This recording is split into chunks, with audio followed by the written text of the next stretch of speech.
総合型選抜合格者が語る今はこれやっとくシリーズ志望理由編。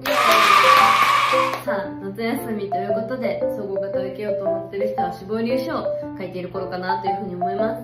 今回は私たちの方から志望理由書の最終チェックポイントを3つ紹介したいと思います。はい、ポイント1つ目、誤字脱字チェック。これは基本ですね。誤字脱字の他にも文のねじれだったり文末の統一、あとは一文が長すぎないかなど文法的な面を最後にもう一度確認しましょう。ポイント2つ目、構成チェック。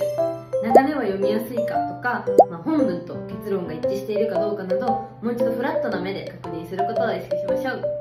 ポイント3つ目、本当に伝わるっていうことで、難しい言い回しをしすぎていないか、自己 PR を取り入れられているか、抽象的になっていないかなどを最後に確認しましょう。志望理由書には具体性が一番大事です。もっと詳しい内容や改善の仕方は YouTube の方でアップしています。